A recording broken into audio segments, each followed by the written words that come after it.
She got lost in the forest and stumbled upon an abandoned metro entrance. What she found inside changed everything. Subscribe for more stories. Where are you watching from? Tell us in the comments. Maya stood by her apartment window, watching the glow of the city stretch endlessly beneath her. It had been another sleepless night, filled with the hum of traffic and distant sirens, the constant motion that never seemed to end. Her textbooks lay unopened on her desk, the deadlines she had been dreading pushed to the back of her mind. For weeks she had felt suffocated by it all, the crowded buses, the relentless noise, the crushing sameness of every day. She needed to get away, if only for a while, to find a place where the world slowed down enough for her to breathe again. The decision to leave had come quickly, impulsively, but with a sense of urgency she couldn't ignore. She packed a small backpack, a tent, her camera, a flashlight she hadn't used in years, and a few essentials. Her friends would have called her reckless, but Maya had always been drawn to solitude, to the quiet places where she could hear her own thoughts. She told no one of her plan, only scribbling a brief note on her kitchen counter in case anyone worried. Gone hiking for the weekend. The bus ride out of the city was long and winding, each mile pulling her farther from the skyscrapers and neon lights she'd known her whole life. By the time she reached the outskirts, the landscape had shifted into rolling hills and clusters of pine, the air growing fresher as the buildings thinned. She felt lighter already. Her phone buzzed with one last notification before service vanished entirely, and she smiled at the small liberation of it. The trailhead was quiet, almost deserted except for a lone ranger who gave her a cursory glance as she passed. Maya adjusted her backpack and stepped onto the narrow path that disappeared into the woods. Tall trees arched overhead, their branches woven so thickly that sunlight broke through only in soft patches. The sound of the city was gone, replaced by the rustling of leaves and the distant call of birds. It was the silence she had craved, though there was an unfamiliar edge to it, as though she had crossed into a world untouched by people. As she walked deeper, her steps became slower, more deliberate. She took out her camera now and then, capturing the way the light filtered through the canopy, the glistening ferns along the trail, the little stream that cut through the forest floor. It was beautiful in a wild, raw way, unlike any park or garden she had known. She imagined the photos would look incredible once she posted them, but for now, she kept her phone off. This trip was meant to be a break from all of it, the constant sharing, the endless scrolling. Hours passed as she hiked. The path gradually narrowed, twisting between rocks and tangled roots, and before long she realized she hadn't seen another person since leaving the ranger station. The thought was both thrilling and unsettling. She told herself this was what she wanted, real solitude, yet an undercurrent of unease crept in. The forest seemed deeper than she had anticipated, as if it swallowed more of the sky with every step. By late afternoon, fatigue set in. Her shoulders ached beneath her backpack. Her legs felt heavy, and she had drunk nearly half her water supply. She stopped by a fallen log to rest, sitting in the filtered light while the shadows around her lengthened. From where she sat, the trail ahead split in two. One path seemed more worn, the other overgrown, nearly hidden by tall grass. Something about the second path intrigued her. It looked older, forgotten, as if no one had walked it in years. She checked the folded map in her pocket, but saw no indication of such a split. There was only the main trail, marked clearly and safely. Yet her curiosity tugged at her. She glanced at the fading sun and reasoned that it couldn't hurt to follow the overgrown path for a short while just to see where it led. Adjusting her pack, she stepped off the marked route and onto the hidden trail. Almost immediately, the forest felt different. The trees pressed closer together, their trunks dark and damp with moss. The ground was uneven, littered with stones and old branches. The air was cooler here, the breeze carrying the scent of earth and rain. It was quieter, too, so quiet she could hear her own breathing, her boots crunching softly with every step. She told herself she'd turn back soon, but the narrow path wound further and further away from the known trail, vanishing into shadows. Minutes turned into an hour, and Maya began to feel a twinge of unease. She hadn't seen any trail markers, no signs of other hikers or even wildlife. She glanced at her phone, hoping to use the GPS, only to find it dead. She hadn't realized how low the battery had been. A knot formed in her stomach. She retraced her steps for a while, but the forest seemed to have shifted, the way back indistinguishable from where she'd come. The sun dipped lower, and soon the woods were bathed in dusky light. Every tree looked the same. Every shadow stretched endlessly between trunks. Maya's breath quickened. She tried to remain calm, reminding herself she'd camp for the night if needed, but the feeling of isolation pressed down on her like a weight. She walked faster, heart pounding, scanning for any sign of an opening or landmark to guide her back. Then she saw it. Through the thinning branches ahead, something angular, something man-made, jutted out from the earth. It was so out of place that she froze where she stood. Her first thought was of an old cabin or a hunting shelter, but as she stepped closer, pushing past a curtain of vines, she realized it was neither. It was stone and concrete, its edges weathered but unmistakably artificial. Her eyes widened as recognition dawned. It was an entrance. Half buried beneath the earth and tangled in roots was what looked like an old metro station entrance, its tiled arch barely visible beneath years of decay. Rusted handrails clung to the edges of a crumbling staircase that seemed to plunge straight into darkness. A faded sign above the arch bore letters too worn to read. Maya stared, her pulse hammering in her ears. It was impossible. The nearest city was miles away, and she was deep in untouched forest. There was no logical reason for this structure to exist here.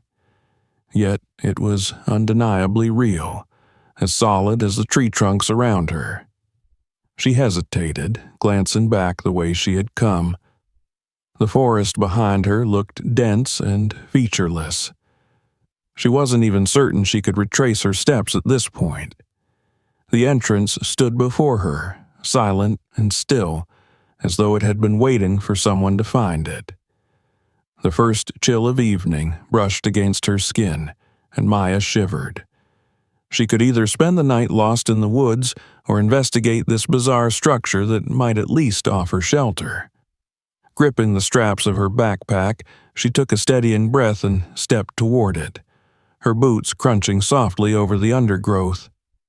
As she reached the top of the stairs and peered down into the darkness below, the forest seemed to hold its breath. The air from the tunnel was cool, damp, and faintly metallic, carrying the scent of stone and forgotten places. Maya's curiosity flared even as unease tightened in her chest. She flicked on her flashlight, its beam cutting through the shadows like a narrow blade of light. The first step echoed faintly as she descended, the sound swallowed by the depths below. Maya's footsteps echoed as she continued her descent, each step sounding louder in the stillness, as though the tunnel itself amplified the noise just to remind her how alone she was. The beam of her flashlight trembled slightly in her hand, cutting through the thick darkness that swallowed everything beyond its reach. The air grew colder with every step, dampness clinging to her skin and seeping into her clothes. The smell was old, metallic, and musty, like rust and stone left untouched for decades. She had been in subway stations before, but never one like this. Everything about it felt wrong, too silent, too forgotten. At the bottom of the stairs, she paused. The entrance behind her had all but disappeared, now just a faint rectangle of fading light framed by vines and shadow. Turning forward, she swept her flashlight across the space before her.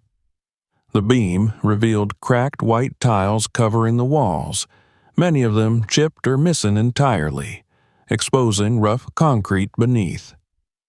The floor was uneven and littered with fragments of debris, splintered wood, rusted metal, and chunks of stone. A faded sign hung crookedly above a pair of iron gates that once might have barred entry but now sagged uselessly on rusted hinges. The letters were almost illegible, worn down by time, though she could make out what seemed to be fragments of words. They were unfamiliar, as though written in an outdated style she couldn't place. She stepped cautiously forward, her boots crunching on bits of rubble. Each sound echoed into the emptiness, bouncing back to her in distorted whispers that made her skin prickle. The tunnel ahead stretched into darkness, the ceiling arching high overhead like the interior of a forgotten cathedral. It felt too large for a simple subway entrance, too elaborate to be mere infrastructure. The more she looked, the more details stood out. An old ticket booth tucked into the wall, its glass shattered, turnstiles coated in grime and rust, frozen in place.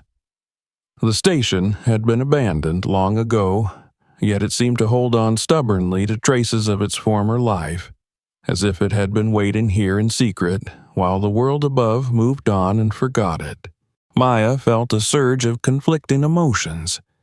Fear prickled at the edges of her mind, but curiosity tugged her forward with equal strength. She stepped through the broken gates, her flashlight beam sweeping back and forth across the wide station hall. The sound of dripping water echoed faintly from somewhere beyond, and each drip seemed to measure time itself in slow, steady beats. As she explored, she found the remnants of old posters clinging to the tiled walls.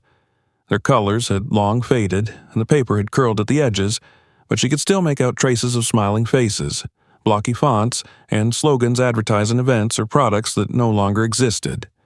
They were artifacts of a time erased from memory, pieces of a forgotten world entombed beneath layers of soil and forest. Her gaze shifted to the far end of the hall, where a staircase descended further underground. The handrails were rusted and bent, some sections missing entirely, but it was unmistakably another passage, one that led deeper. She hesitated, her breath forming faint clouds in the chill air. Going back seemed foolish. She wasn't even sure she could retrace her steps to the surface in the growing darkness, but going down felt even more reckless. She reminded herself of the forest outside, endless trees, no clear paths, no landmarks. Night would fall soon. The thought of stumbling blindly in that wilderness was enough to push her forward. Adjusting the straps of her backpack, she tightened her grip on the flashlight and began her descent. The stairs spiraled downward, tighter and steeper than the first set, the walls narrowing around her. The deeper she went, the more oppressive the air became, heavy and unmoving. It smelled faintly of rust and stagnant water, and beneath it all was something subtler, something that reminded her of old basements or sealed-off rooms. It wasn't exactly unpleasant, but it carried the weight of decades. Reaching the bottom, she found herself standing in another tunnel, narrower than the one above. The tiles here were in worse condition, barely clinging to the walls in jagged fragments. She noticed graffiti scrawled along the surfaces, layers upon layers of it. Faded symbols she didn't recognize and strange phrases that seemed like fragments of half-forgotten messages. Some of it looked old, paint flaked and dulled with age, while other markings seemed newer, though there was no sign of who might have left them. Maya swept her light over the ground and spotted old footprints in the dust, faint but visible. They were too smudged to tell how many there had been or how recent, but they sent a chill down her spine nonetheless. She wasn't the first person to come here. The tunnel forked ahead, splitting into two passages that disappeared into blackness. She stood still, straining to listen. Aside from the faint drip of water somewhere distant, there was nothing. No movement, no voices, no life. She chose the left passage, guided by nothing but instinct and the subtle tilt of the floor downward, as though this path promised to lead somewhere deeper. As she walked, the silence seemed to grow heavier, pressing against her ears until even her own footsteps felt intrusive. She caught herself glancing behind her repeatedly, half expecting to see a shadow moving in the beam of her light. There was nothing. Always nothing, only the vast, empty dark stretching behind her. She pressed on. The tunnel opened abruptly into a cavernous space, wider than anything she had seen yet.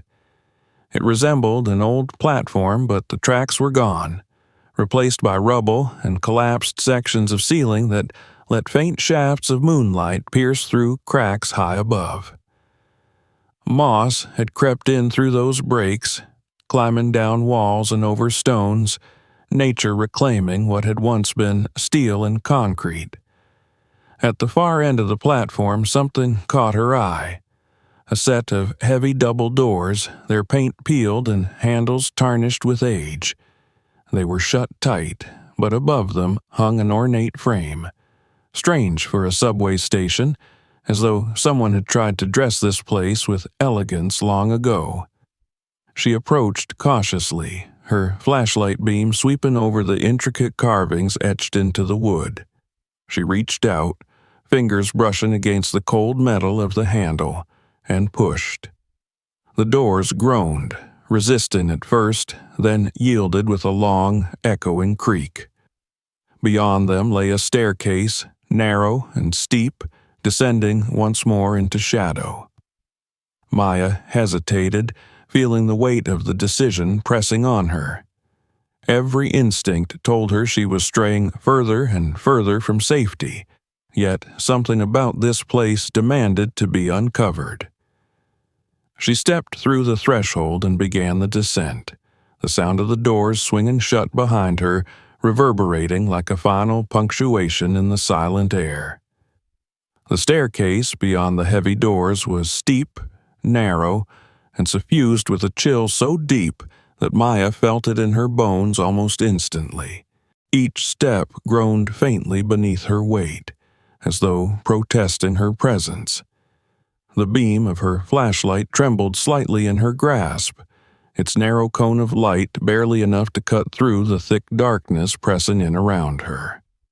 Behind her, the doors had swung closed with a heavy thud that echoed in her mind long after the sound itself had faded.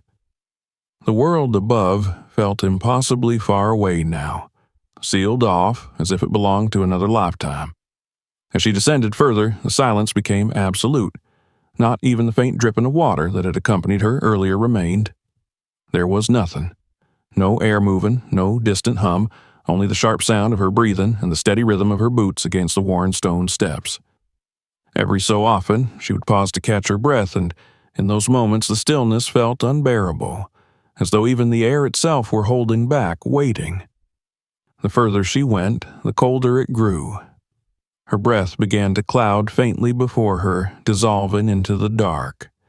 She adjusted her jacket, pulling it tighter around her, but the dampness clung stubbornly to her skin.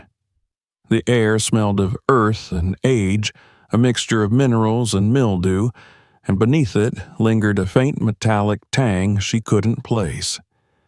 The stairs eventually ended in a long corridor lined with ancient tiles, many of them cracked or missing entirely. Graffiti still marked the walls, but here it looked older, faded to faint traces of paint that had nearly blended into the stone itself. Strange symbols appeared again, ones she didn't recognize, curved lines and intersecting shapes that felt deliberate but indecipherable. She swept her light over them, tracing their forms, and wondered who had been here before her. She pressed on, her footsteps echoing in time with the low thud of her heart. The corridor stretched on endlessly, its monotony broken only by the occasional doorway, most of them sealed shut, their handles rusted into place. Some doors bore plaques with numbers or names so worn they could no longer be read, while others had been reduced to warped wood barely clinging to their hinges. She resisted the urge to test them, unwilling to disturb whatever lay dormant behind those barriers. Time blurred in the darkness. She had no sense of how long she'd been walking, only that the deeper she went, the more the air felt like a weight pressing against her chest. Her flashlight flickered once, and panic jolted through her like electricity. She slapped it lightly with her palm, and it steadied again, but the reminder of how dependent she was on that narrow beam unsettled her deeply. Without it, she would be blind in this endless maze. Eventually, the corridor widened abruptly into a vast underground chamber. Maya stopped at its threshold, her breath catching in her throat. The room was immense, with ceilings so high her light couldn't quite reach them, leaving the upper half shrouded in darkness. Massive support pillars lined the space, stretching up into unseen heights.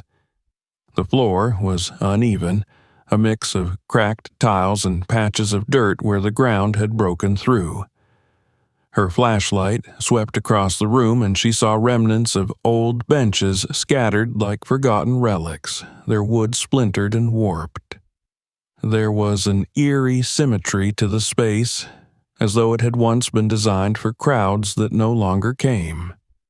Here and there, faded signage hung askew, its lettering so degraded that it was little more than ghostly outlines.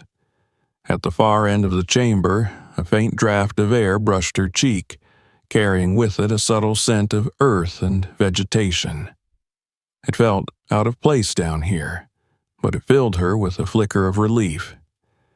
It meant there was a connection to the outside world somewhere deeper within. She crossed the chamber, her footsteps sounding unnaturally loud in the emptiness. Her light picked out details as she moved. A toppled trash bin spilling out rusted cans and scraps of yellowed paper, an old clock frozen forever at a meaningless hour, a tangle of exposed wiring hanging like vines from the ceiling. The source of the draft became clear as she neared the back of the room. Another staircase descended even further, flanked by two massive stone pillars carved with faint patterns. She paused at the top, aiming her flashlight downward.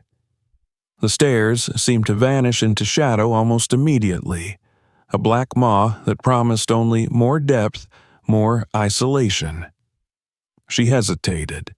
She thought of turning back, of retracing her steps to the upper levels, but the thought of the tangled forest waiting above, the fading daylight, and her own uncertain sense of direction convinced her otherwise. Down here, there was at least some sense of structure, of walls and pathways, however unsettling they were. Besides, something about this place compelled her forward, an unshakable need to see where it led, to understand what it was. Steeling herself, she placed one foot on the first step, then another, and began to descend. This stairway was narrower than the ones before, its walls close enough that she could brush her fingers against the damp stone on either side. The air grew even colder, and her breath now came out in steady white plumes. Halfway down, she noticed something new. Carved into the walls were rows of intricate markings, different from the graffiti she'd seen above. These were deliberate, symmetrical patterns etched deep into the stone, their edges softened by time. They reminded her of old architectural flourishes, the kind one might find in cathedrals or monuments, but here they were strange, alien in purpose. She ran her fingers lightly over them, feeling the grooves beneath her touch. Whoever had built this place had taken care with these details, yet there was no record of it in any map or archive she had ever seen. It was as though an entire chapter of history had been buried here, hidden deliberately. When she finally reached the bottom, she found herself in a tunnel unlike any she had encountered so far. Its walls were smooth and curved, lined with those same carvings. The floor sloped gently downward, drawing her deeper still. Her flashlight revealed no end in sight, only an unbroken stretch of darkness ahead. She walked on, her footsteps echoing softly. After what felt like hours, she began to hear something faint, a low, steady sound that didn't quite fit with the silence she'd grown accustomed to. She slowed her pace, straining to listen. It was rhythmic, distant, like water flowing or perhaps wind rushing through a confined space. The draft from earlier grew stronger, cool and constant now, and she followed it eagerly, each step quickening. When the tunnel finally opened again, she gasped softly. Before her lay an underground cavern of breathtaking scale, a natural formation merged with the remnants of human construction. Stalactites hung from the ceiling, glistening faintly in the glow of mineral-rich water that trickled down the stone walls. And there, tucked into the farthest recess of the cavern, she saw it. Another passage, framed by the remnants of tiled walls, leading still deeper into darkness. For a long moment, she simply stood there, staring. The enormity of it all pressed down on her, not just the size of the cavern, but the realization that she was far beyond anything remotely familiar. She was deep beneath the earth, in a place no one had likely set foot for decades, maybe longer. The fear in her chest pulsed sharply, but beneath it was an undeniable pull. Maya stepped forward, past the jagged rocks and dripping stone, and into the waiting passageway, her flashlight beam slicing once more through the unknown. She was too deep now to think of turning back. Maya stepped cautiously into the new passage, the sound of her boots softened by the damp floor beneath her. The air here was colder than anywhere she had been so far, and it carried a stillness that felt heavier, almost oppressive, as if this place had been sealed away from the world for centuries. Her flashlight beam traced the arched ceiling above her, the smooth walls, and the faint patterns carved into the stone that ran in continuous loops like veins of forgotten art. The deeper she went, the more it felt like walking through the ribs of some immense, buried creature. The tunnel twisted sharply to the left, then to the right, narrowing at odd points where the walls seemed to press in close enough for her to brush them with her fingertips.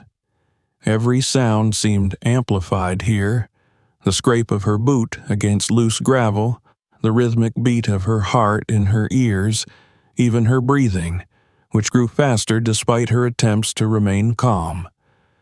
Her light flickered once and steadied again, and she found herself whispering a quiet reassurance into the dark, as though speaking aloud could keep the silence from swallowing her entirely. She didn't notice at first how the tunnels began to multiply. The single corridor split into 2, then 3, each branching off like roots of a tree. She paused, marking her spot mentally, and chose the leftmost path. It wound down a gentle slope, then forked again. Each turn looked the same.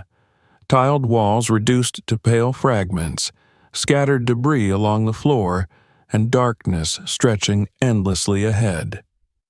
The sameness was disorienting, eroding any sense of direction she clung to. She turned around once, retracing her steps toward where she believed she had come from, but after only a few minutes, she was confronted with another fork she didn't remember passing before. Her chest tightened. Panic crept in slowly, seeping under her skin like cold water. She stopped walking and forced herself to inhale deeply, counting her breaths. "Think," she told herself. "You marked the path. You know how you came in." But even as she tried to recall her route, every tunnel blurred together in her memory, indistinguishable from the others. The carvings on the walls seemed to repeat in familiar patterns, like echoes mocking her. Determined, she pressed forward, choosing paths almost at random. She told herself she would find some marker, some sign of difference, but each passage was a mirror of the last. After what felt like an hour, she realized she was hopelessly lost. The air felt heavier here, and it smelled faintly of damp stone and something else, an earthy scent, sharp and metallic, that made her uneasy. Her flashlight beam quivered slightly in her grasp as she spun in a slow circle, examining her surroundings. The realization sank in like a stone in her stomach. She had no idea how to get back. The weight of that truth pressed on her, and her breath quickened into shallow gasps. She was deep underground, alone, with no signal, no map, and dwindling energy. Silence became suffocating. She could hear nothing but herself, her footsteps, her uneven breathing, the faint rustle of her jacket. And then, somewhere distant, she thought she heard something else. A faint sound, barely perceptible, like a whisper carried on the air. She froze, straining to listen. It came again, softer this time, a sound that could have been wind moving through narrow gaps, or perhaps water running deep below. The tunnels pressed closer. She walked faster now, driven by both fear and the faint hope that following that sound might lead her somewhere. Her light bounced erratically across the walls, catching glimpses of old markings, rusted pipes jutting from stone, and piles of debris where parts of the ceiling had collapsed long ago. She stumbled over a loose rock and caught herself on the wall, her palms scraping against rough stone, and in that moment, she realized she was trembling uncontrollably. Her steps became a near run. The labyrinth offered no landmarks, no respite. At every junction, she turned without thinking, desperate to escape the endless repetition of walls and shadow. Her breath echoed back at her, louder now, ragged and uneven, as though the tunnels themselves mocked her fear. Then she stopped abruptly. Up ahead, faint and distant, there was light. It wasn't bright, not even close, but against the thick blackness it was unmistakable. A soft glow, wavering as if from a distant flame or a hidden lamp. For a long moment, she simply stared, unsure if her eyes were playing tricks on her.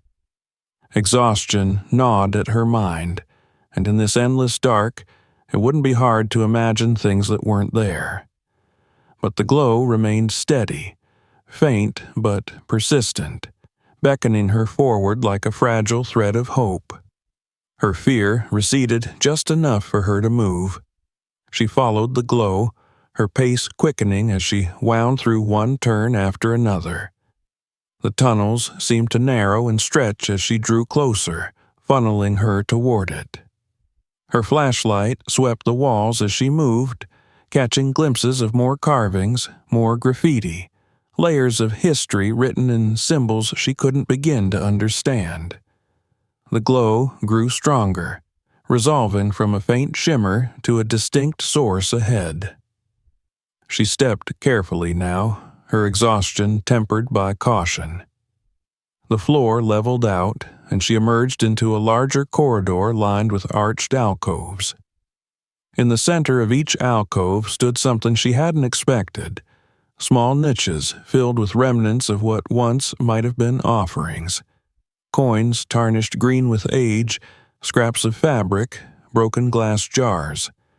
This wasn't just infrastructure. It felt ceremonial, like she had wandered into the remains of some underground ritual space. The light came from the end of the corridor, spilling faintly out from behind a partially open doorway. She approached slowly, her breath loud in her own ears. Her fingers brushed against the damp wall for balance as she reached it and nudged the door wider. Beyond lay a narrow chamber, low-ceilinged and lined with shelves carved directly into the stone. On those shelves lay objects draped in dust, old books warped by moisture, boxes stacked haphazardly, glass bottles clouded with age. At the center of the room stood a single lantern, its flame impossibly steady despite its apparent age. Maya froze. It wasn't electric, but oil-fed, the kind she'd seen in history books, yet it burned as though it had been lit moments ago. Her heart pounded as she stepped inside, every nerve alight with tension. She moved closer to the shelves, brushing off layers of grime from the nearest book. Its pages were brittle, filled with handwritten notes in a language she couldn't recognize. Other shelves held faded photographs, their images so faint they were barely visible. Figures of people standing before buildings that didn't exist anymore, their smiles frozen in time. For a moment, she forgot her fear. The chamber was filled with pieces of lives long gone, preserved here in silence. She ran her fingers across the objects, feeling the texture of old leather bindings, the cold surface of glass. There was a strange intimacy in it, as though she were intruding upon someone's forgotten memories.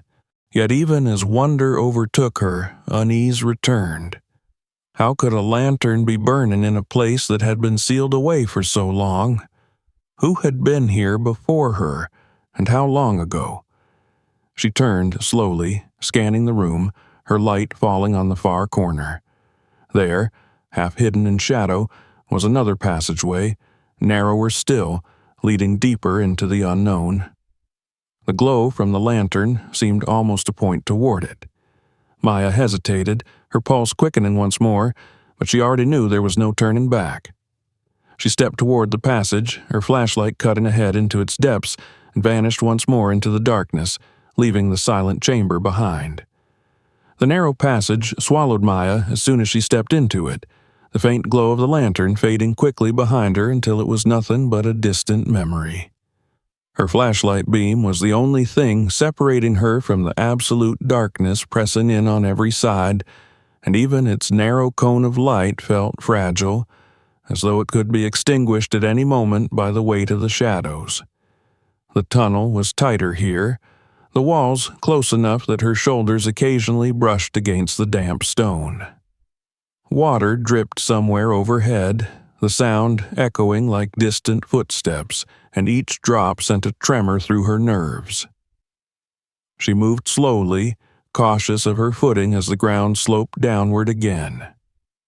The air was cooler still, and with every breath she felt the damp chill sinking into her chest.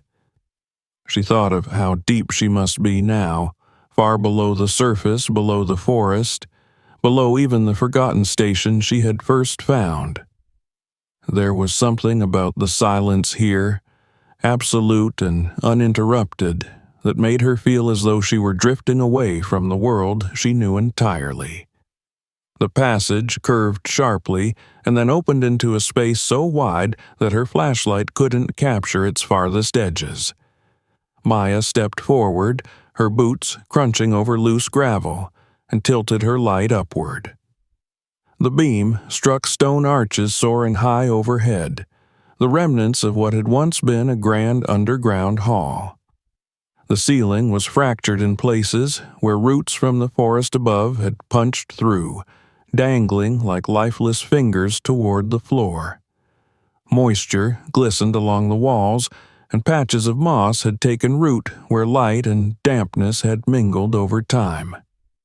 What drew her attention most was at the center of the hall, a large, square pedestal raised slightly from the cracked tiles of the floor. Upon it sat a chest, ornate and imposing, its surface carved with intricate designs that had been worn smooth by age. Faded gemstones, dulled by dust and time, were set into its surface, catching faint glimmers of her flashlight as if they still held some stubborn fragment of their former luster. Maya approached slowly, her breath shallow. The chest seemed out of place, impossibly so. It didn't match the utilitarian design of the tunnels or even the forgotten station above. It looked older, much older, as if it belonged to an entirely different era. Her footsteps echoed in the hollow chamber, and the sound made her feel small, like an intruder in a cathedral meant for no living soul. She knelt beside the chest and ran her fingers lightly over its carvings. Dust clung to her skin, and she wiped it away absently on her jeans, her heart pounding. The lock was gone, its clasp broken or rusted away long ago, leaving it shut only by the weight of its heavy lid. For a moment, she hesitated. The thought flickered in her mind that maybe she shouldn't open it, that perhaps this was one of those thresholds better left untouched. But the pull of curiosity was stronger than her fear, and she found herself sliding her fingers beneath the edge and lifting. The lid opened slowly, creaking on ancient hinges, and a rush of cool, stale air escaped as though exhaling from centuries of confinement. Maya angled her flashlight inside and drew in a sharp breath.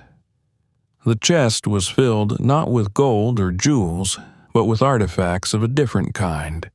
Letters bundled in yellowed ribbon, photographs curled with age, small objects carefully arranged as if they had been packed away by someone who loved them dearly. She reached for the nearest bundle of letters and lifted it out, her hands trembling slightly. The paper was brittle beneath her fingers, threatening to crumble if she held it too tightly. Carefully, she untied the ribbon and unfolded the top letter. The ink had faded, but the words were still legible, a message written in a looping, elegant script. She read slowly, piecing it together in fragments. It spoke of a family separated by a disaster, of promises to reunite, of a love that would endure until they met again. Her eyes moved to the photographs. One showed a young couple standing arm in arm in front of a building that no longer existed, its facade grand and unmistakably old-fashioned. Another depicted children gathered around a park fountain, their faces blurred with time, but smiling, radiant. Each image felt like a window into a world erased from the surface, preserved only here beneath layers of earth and silence. Maya sat cross-legged before the chest, lost in the quiet intimacy of what she had uncovered. She sifted through its contents piece by piece. A tarnished locket with a miniature portrait inside, a pocket watch that no longer ticked but still gleamed faintly beneath the grime, a diary with its cover warped but its pages intact. The entries inside painted a picture of daily life before some great calamity had struck. Children playing in streets that no longer existed, markets bustling with goods and voices, a vibrant place that had vanished without warning. She realized, as she pieced it together, that these artifacts must have belonged to the inhabitants of a town once connected to the station she had found above. Perhaps there had been a collapse, a disaster that forced them to flee, leaving behind only these fragments of their lives, sealed away like an unmarked grave of memory. The more she uncovered, the deeper her sense of connection grew. It was as though she could feel these people lingering here in spirit, their lives echoing faintly in the air. They weren't famous, Not figures from history books or museums, but ordinary people whose memories had been entombed and forgotten. Time slipped away unnoticed. The oppressive fear that had shadowed her since entering the labyrinth seemed to ease, replaced by a strange peace as she immersed herself in these remnants of a life long past. She imagined the voices of those who had written these letters, their laughter in the streets depicted in the photographs, their hope that they would one day return. But eventually, practicality tugged at her. She couldn't stay here forever, no matter how drawn she felt to this place. She carefully returned each item to the chest, arranging them as she had found them, as though honoring their quiet dignity. She closed the lid gently, her fingers lingering on its carved surface for a moment longer. As she stood, her flashlight beam swept across the far wall of the chamber, revealing something she hadn't noticed before: a narrow opening tucked between two support pillars. It was partially obscured by rubble and roots, but there was just enough space for a person to pass through. She stepped closer and felt a faint current of air brushing against her face, cool, fresh, unmistakable. Her pulse quickened.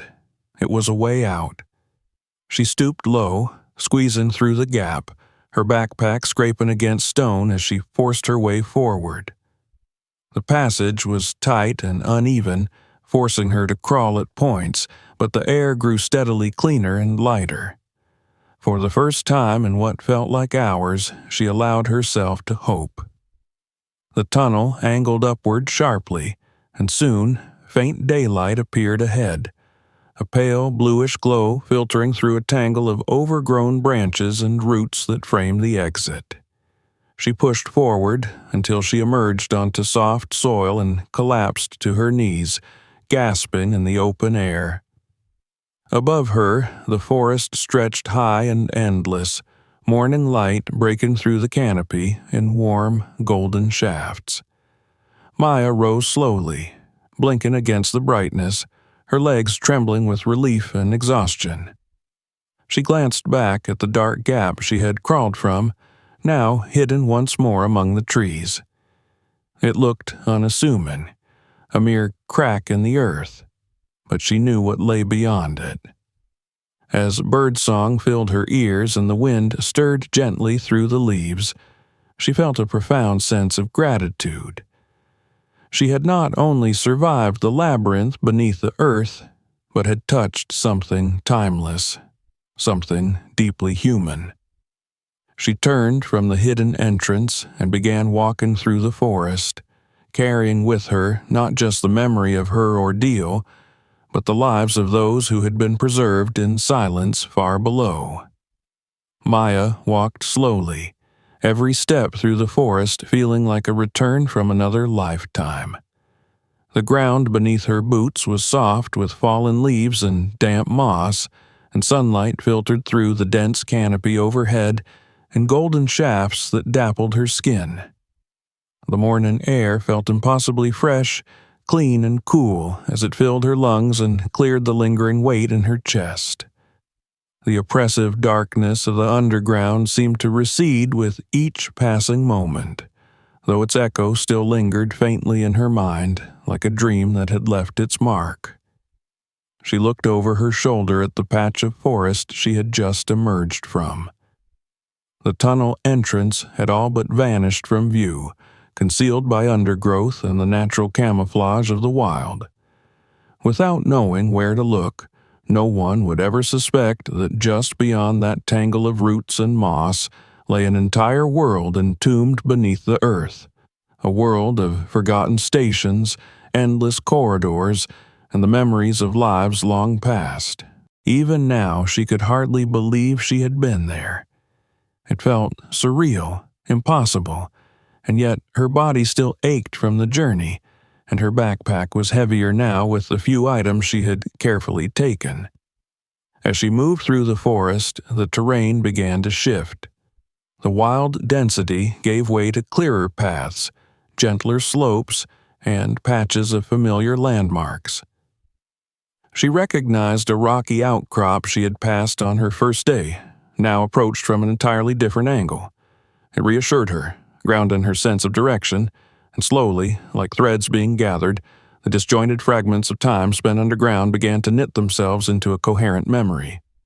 She remembered the station, the carvings, the whispers of water, the chest, the photographs, the letters, all of it more vivid now in hindsight, as though her mind had waited for the safety of daylight to finally allow the details to settle. Her legs were stiff, her muscles aching from the tension of being on high alert for so long. The emotional weight of what she had experienced clung to her shoulders, heavier in some ways than her physical fatigue. But there was something else beneath that weight, something lighter, an awakening, a realization that she had found something extraordinary. She had gone seeking solitude and peace, and instead had uncovered a hidden corner of the past, a pocket of time sealed off from the world, waiting to be seen. By mid-morning, Maya reached the trailhead where her hike had begun 2 days earlier. The path, which had once felt like the beginning of an aimless escape, now felt purposeful.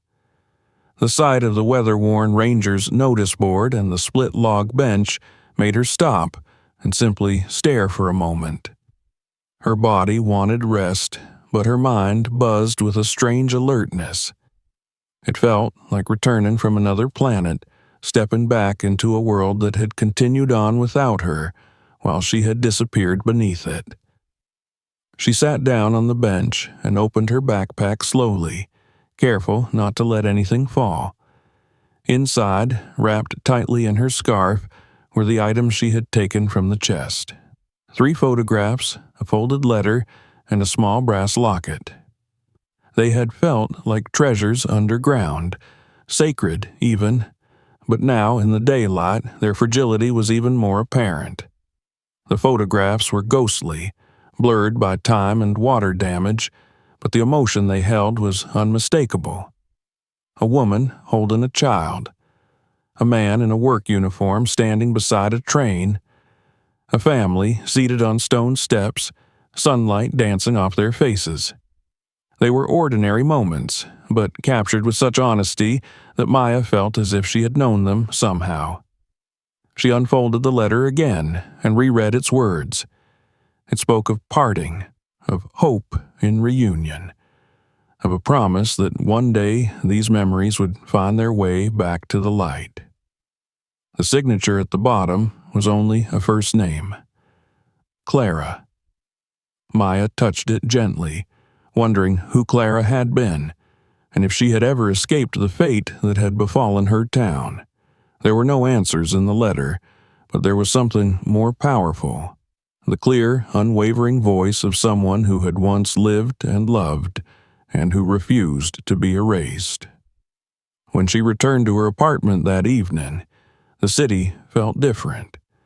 The constant hum of traffic, the clutter of crowded sidewalks, the buzz of screens and notifications, it was all still there, but no longer suffocating. It felt distant, less urgent. Maya moved through it with a kind of quiet reverence, as though carrying something precious that no one else could see. In her room, she cleared her desk and laid out the artifacts gently, treating them not as possessions, but as guests. She placed the photographs side by side, propped up by small stones from the forest. The locket she set in a shallow bowl, its chain coiled like a resting snake. The letter she flattened beneath a glass paperweight. Over the next few days, Maya began to research.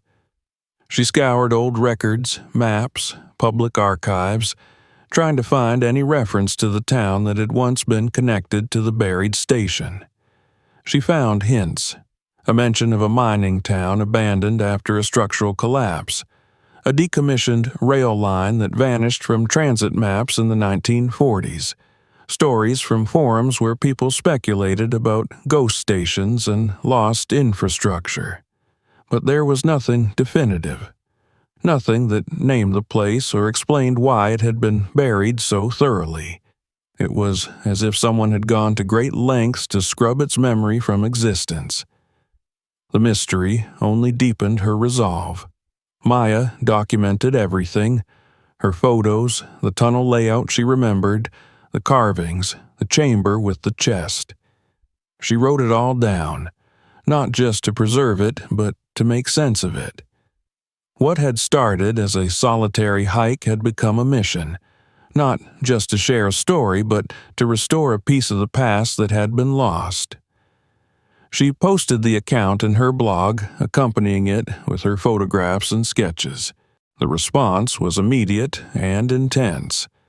Readers from around the world commented, sharing their own tales of hidden places and family histories long buried. Historians reached out, intrigued by the possibility of uncovering a town erased from modern records. Maya was invited to speak at a local university, then another. Her quiet, introspective life began to shift, not into chaos, but into a sense of purpose she had never known before. She wasn't just a student anymore, or a photographer, or a hiker. She was a witness. In the weeks that followed, Maya returned to the forest more than once. She never went as deep again, at least not alone, but she visited the moss-covered clearing and stood before the hidden entrance, feeling its silent presence like an old friend.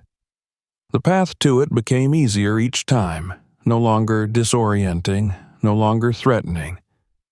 She brought others with her eventually: historians, archaeologists, cautious journalists, and watched as they too stood in awe of what she had discovered.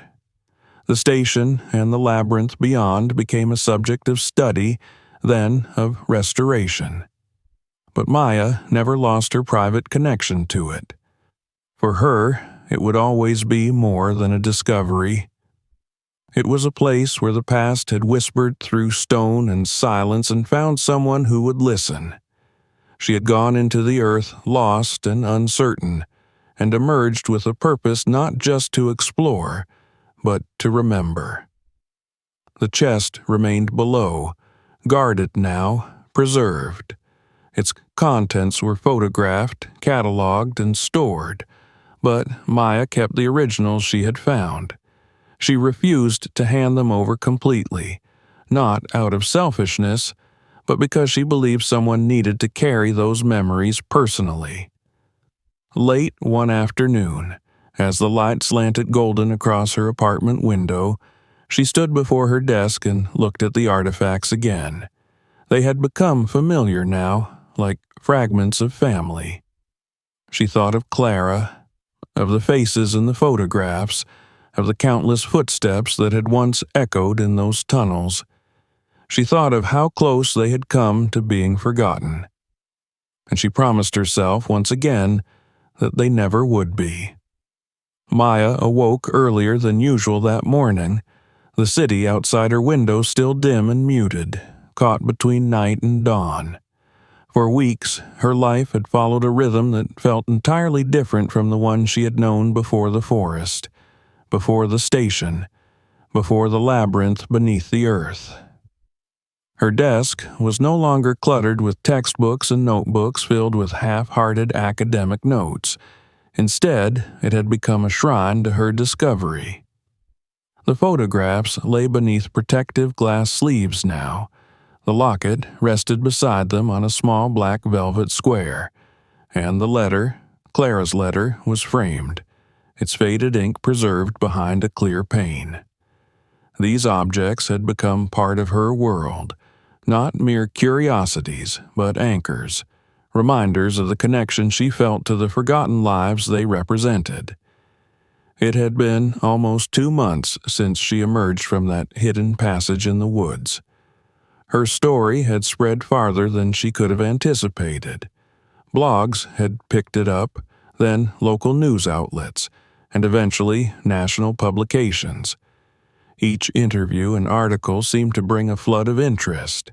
Amateur historians offering theories about the missing town, descendants wondering if their family roots might trace back to that mysterious place, and urban explorers eager to catch a glimpse of what lay beneath the forest. Yet, despite the attention, Maya remained protective of the details. She shared enough to confirm what she had seen, enough to inspire research and investigation, but she withheld precise locations, resisting the urge to turn it into a spectacle. It wasn't a place for crowds or flashlights and idle curiosity. It was, she felt deep down, sacred ground. Her mornings had become a ritual. She would wake early, make coffee, and sit at her desk, gazing at the artifacts as she wrote. The words flowed easily now, filling pages with her thoughts and recollections, weaving her experience into something more than a record. It felt like speaking to Clara, to the faces in the photographs, to everyone whose belongings had rested in that chest for decades. She wrote as though she owed them her voice, as if it was her duty to ensure that their lives, however ordinary or forgotten, would be remembered. The academic world had begun to take notice as well. She had been invited to speak at conferences and forums about her discovery, her once quiet voice carrying weight among scholars who debated theories of lost infrastructure and buried communities. Each time she stood before an audience, she described not only the tunnels and carvings, but also the human elements, the chest, the letters, the lingering feeling that the place had been more than an accident of history. And always she returned home to her desk afterward, where the artifacts waited, grounding her amid the whirlwind of interest her story had drawn. But the forest called to her still. She couldn't stay away from it. It had become part of her, woven into her thoughts even when she was surrounded by concrete and noise. On weekends, she made the familiar trip back, hiking the winding trails with steady steps and quiet anticipation. The first time she returned after her initial escape, her heart had pounded as she neared the hidden entrance, unsure of what she would feel. But when she reached the clearing and saw the moss-covered fissure in the earth, her fear melted away. It was as if the forest itself recognized her, greeting her with stillness and birdsong, and she stood there for a long time, gazing into the shadows below, feeling a peace she hadn't expected. Over time, she began to bring trusted companions, researchers from universities, archivists intrigued by the remnants she had documented, and even a small film crew for an educational documentary. Together, they mapped the upper levels of the station and the surrounding tunnels, carefully photographing each corridor and marking structural risks. The work was slow, meticulous, and demanding, but Maya never tired of it. The act of walking those silent halls again, this time with purpose and preparation, filled her with a steady determination. Each piece they documented felt like stitching another fragment of history back into the world above. Yet, despite these visits, she never went as deep as she had that first time. None of them did. The narrow passageways and the endless forks of the labyrinth beyond remained untouched, as though waiting for her alone. It wasn't fear that held her back anymore, but reverence. She felt that descending again, deeper than even the maps they had begun to draw, would be an act of intrusion until the work above was complete. The chest, the cavern, the air that had tasted of centuries past, they remained vivid in her mind, sealed there as carefully as they were sealed in the earth.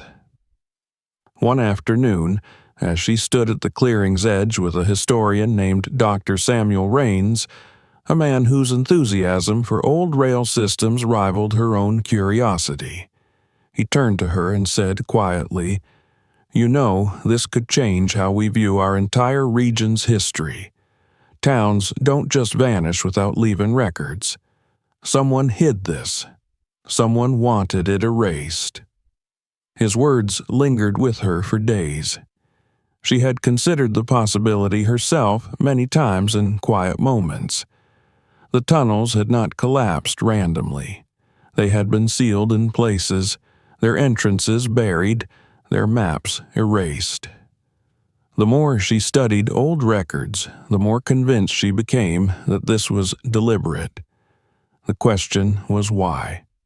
Disease? Political scandal? Industrial disaster? There were fragments of clues in archived newspapers, mentions of an unfortunate incident at a mining site, cryptic references to a line being discontinued for public safety, but nothing concrete enough to form an answer. The mystery only deepened her resolve. If anything, it gave her purpose beyond simple preservation. This wasn't just about honoring forgotten lives anymore. It was about piecing together a truth buried just as deeply as the tunnels themselves. Late one evening, she sat at her desk, staring at Clara's letter. The words blurred slightly as her eyes grew heavy with fatigue, but one line stood out, a phrase she had read countless times before. If someday these words are found, let them know we were here. It was simple, but it was everything. Maya traced the line with her fingertip, feeling the grooves of the ink pressed into the fragile paper. In that moment, she understood what her path forward would be. She would continue her studies formally, pursue the history academically, and dedicate herself fully to unearthing what had been hidden. Not just for herself, not for acclaim or curiosity, but because those voices deserved to be heard. The people who had lived, loved, and vanished beneath that forest deserved to be seen again, to be remembered not as shadows in a sealed tunnel, but as part of the world's story. The next morning, Maya packed a fresh journal, her camera, and her recorder, and she returned to the forest alone. She moved steadily along the familiar trails, her heart lighter with every step. When she reached the clearing, she knelt by the entrance and placed her hand against the moss-covered stone, the gesture instinctive, almost ritualistic. She whispered softly, not sure if the words were meant for Clara, for herself, or for the silent earth beneath her feet. Then she opened her journal and began to write, her pen scratching steadily as the forest around her swayed in the wind and sunlight dappled the ground. She wrote not of endings, but of beginnings, of how a solitary hike had led her here, how a forgotten station had changed her life, how a single chest buried in darkness had lit a flame that would never go out. For hours she stayed there, writing until the sun dipped low and shadows stretched long through the trees. When she finally closed her journal and stood, she felt a sense of certainty she hadn't known in years. This was her path now, not away from the world, but into its hidden corners, its unspoken histories, its buried truths. And as she turned from the clearing and began the walk back through the quiet forest, she knew it was only the beginning. The tunnels would wait, and when she was ready she would descend again, not as a lost traveler seeking escape, but as someone who had found her purpose in the depths and would return to bring its silence into the light. If you enjoyed this story, make sure to subscribe so you don't miss the next ones. Check out our other videos for more incredible stories, and don't forget to share this video with your friends.